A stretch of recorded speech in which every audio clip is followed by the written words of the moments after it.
Hello everyone, welcome back to my channel. Today I am revealing my top 10 favorite movies from this past summer. Summer season is pretty much over. We are looking ahead to spooky season, but we are going to look back one last time and talk about my top 10 favorites. Kicking everything off at number 10 is The Naked Gun. I had no confidence in this movie at all whatsoever. I saw the trailer for the very first time. I kind of dismissed it. I thought it was very cringy. I did not think it was going to be funny at all. And then for the most part, Liam Neeson in the lead role, I rolled my eyes. So the trailer did not sell me, but I went anyway. And I cannot even tell you how surprised I was with how great The Naked Gun was. Don't get me wrong, it was not a perfect movie, but overall, it was one of the most fun experiences I had at the movie theater during the summer. At number 9, I am going with Freakier Friday. Another huge surprise. Now, I have no nostalgia for Freaky Friday at all. I had just watched the first movie. I know it's not the original Freaky Friday, but it is for this movie that we're talking about. The original Freaky Friday with Jamie Lee Curtis and Lindsay Lohan. I had never seen that movie before. So the night before I went to go and check out the sequel, I streamed it on Disney Plus and I loved it. I thought it was so much fun. It was great. And I was so happy that after I watched Freakier Friday, I had a great time. Pretty much the same exact experience as I had watching the first movie at home. Jamie Lee Curtis and Lindsay Lohan are great comedians. They need to do more comedies in their futures because they are just so hilarious. Great, fun movie. Coming in at number 8, I am going with Materialists. It really is a shame that this movie was undercut by a lot of people just automatically assuming that because romance is at the center of the film, it has to be a rom-com. That is not the case. There's also a different subgenre of romance called romantic drama, where it's not funny at all, but there is romance in the film. That pretty much is Materialists. And so a lot of people that went to go and check out Materialists were not happy because they just made the automatic assumption that it was going to be funny with Dakota Johnson in ridiculous experiences, and that was not what the movie was at all. And that is what I loved about the film. We need more romantic dramas these days because I feel like whenever Hollywood does want to make a romance film, automatically they slap on the rom-com label and it's utterly ridiculous. Materialists is a mature look at modern day romances and how sometimes it can even get to the point where it's structured as a business transaction. And I thought that was so mature. The script is so well done by Celine Song. I absolutely really love this movie. I do have a problem with the ending. If I could change anything about Materialists, it would be the ending because that really bothered me. But other than that, I really did appreciate the film and what Celine Song had to say. And also Dakota Johnson, she was absolutely the highlight for me. Chris Evans is also really, really good in the movie too. In this film, he proves that he's so much more than Captain America and that he actually is a good actor. He needs more material like this. But Dakota Johnson really sold the movie for me.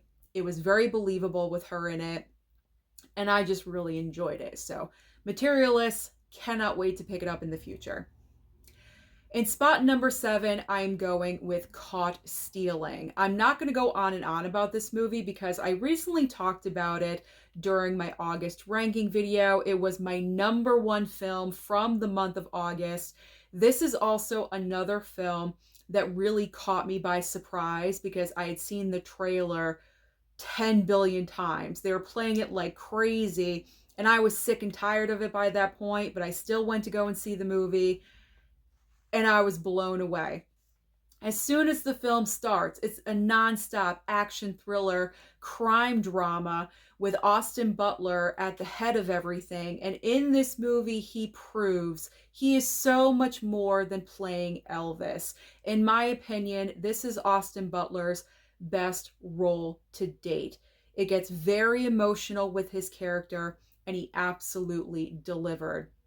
There's a lot of twists and turns in this movie as well that I appreciate because I love a good twist. And so, Caught Stealing definitely caught me by surprise. Another factor, the surprise factor. So, I had to include Caught Stealing on my top 10. At number 6, I'm going with Together. This is one of the best horror films of the year, in my opinion. I absolutely loved watching this movie. I was very fortunate that I could go to an early screening for Together, and I knew right away that this was going to be an awesome movie theater experience because pretty much the entire theater was sold out. There were only a few empty seats, and I knew right then this is going to be a lot of fun. As the movie was going on, my audience was very reactive. Anything that was happening that was gross or whenever they contorted their bodies, my audience was reacting and cringing. It was so awesome because I have not been in a packed movie theater like that was so vocal and reactive in a really long time. I honestly can't even remember when. I didn't have a reactive audience for Endgame. I was very unfortunate that that did not happen. So it was awesome that the Together audience was in it with the movie and they were getting everything and going along with it, and that made it so much more fun. But getting to the movie itself, the brilliancy of casting a real life married couple enhanced everything in this film for me. With Dave Franco and also Alison Brie, I thought it was perfect. Absolutely perfect casting. The only real negative that I had about this movie is that I wanted them to push the limits. I wanted them to go a little bit further.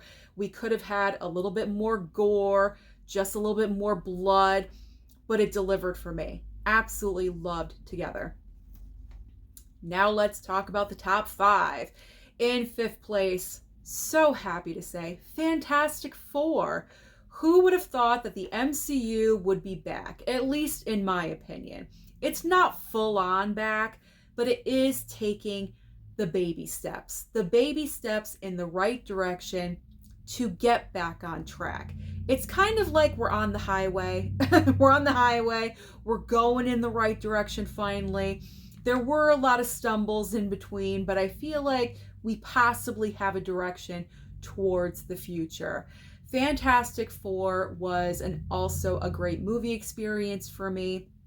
Saw it in Dolby on the biggest screen possible.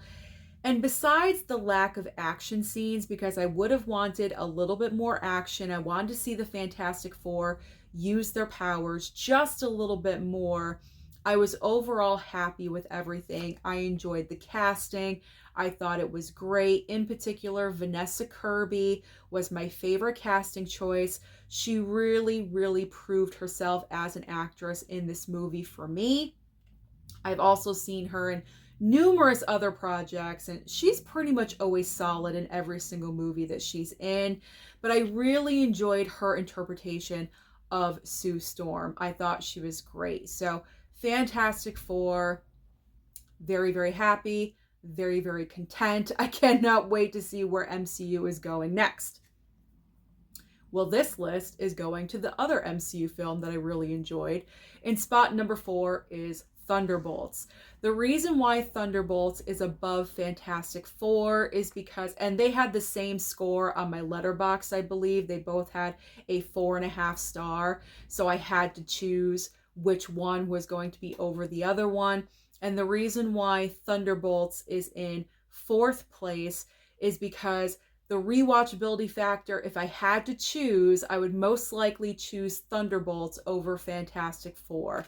And the reason why is because I cannot help but love the chemistry and the dynamic between Florence Pugh and David Harbour.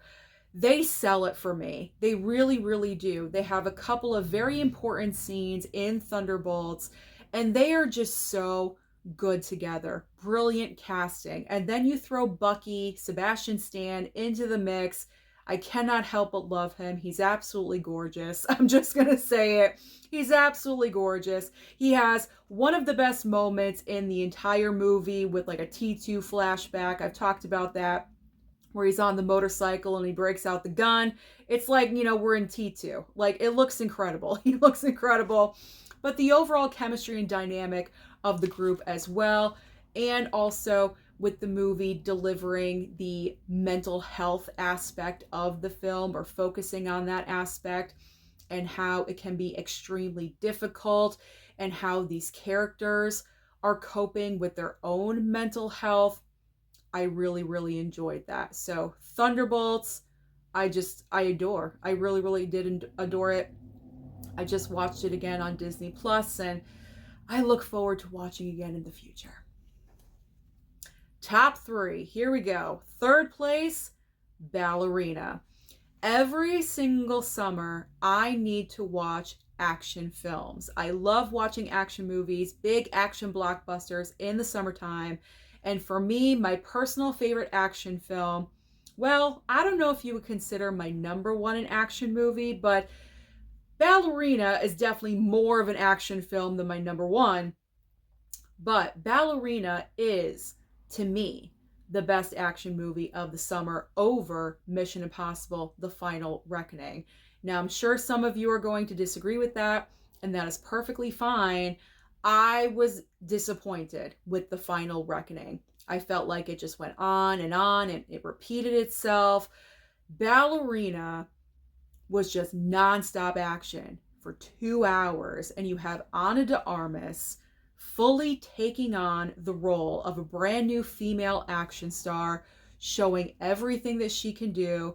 She's absolutely incredible in this film. She brings it. She brings it. She gives it her all.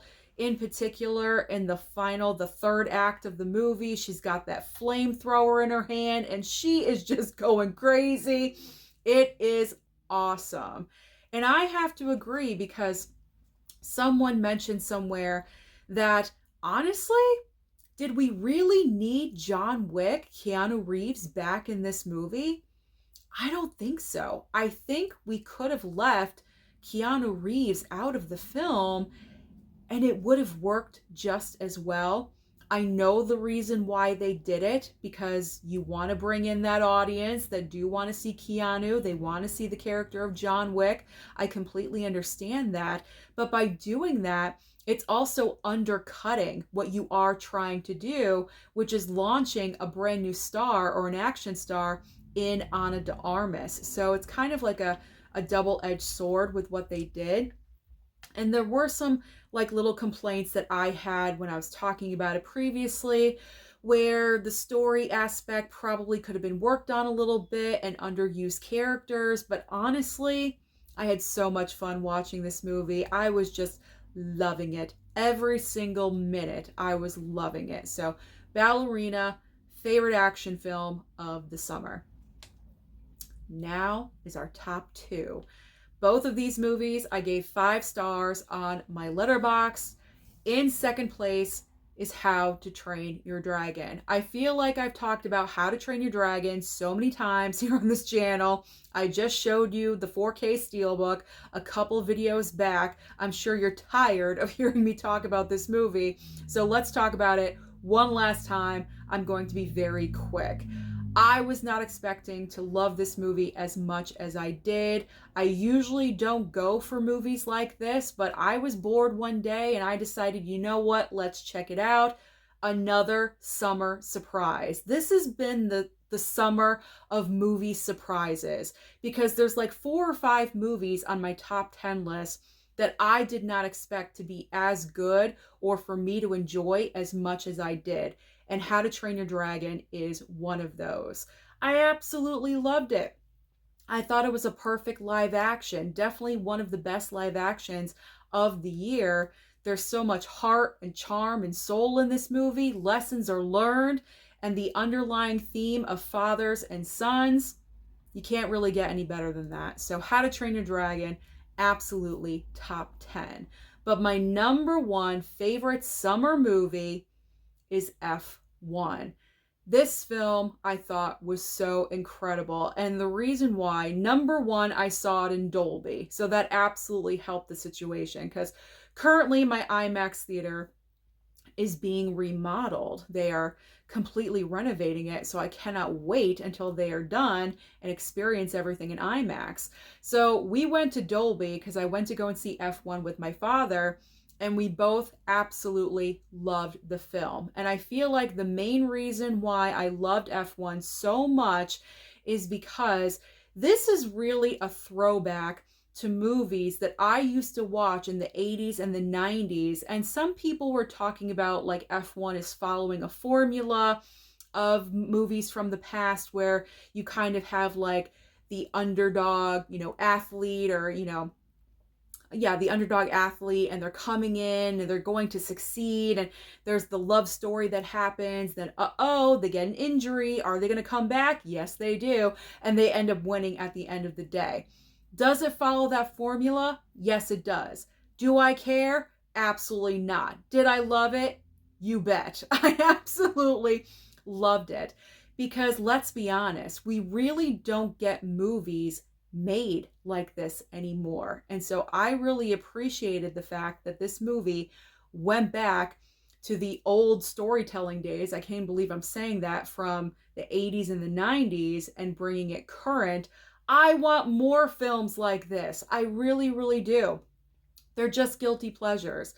But F1 was constructed in such an amazing way because you pretty much had all of the creatives from Top Gun Maverick. And as soon as I heard that, I just knew that the film was going to be fantastic.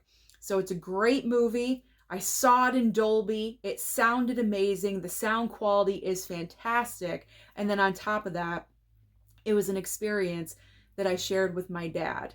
That I don't normally share movie experiences with my father. We go to the movies together, very sparingly throughout the year. This was one of those times, and it's a memory that I'm always going to have. So F1 is my favorite film from this past summer. Comment down below and let me know your top 10 favorite movies from the summer, or another different top 10 list, whatever you'd like to share. Don't forget to like and subscribe before you leave, and I'll see you next time.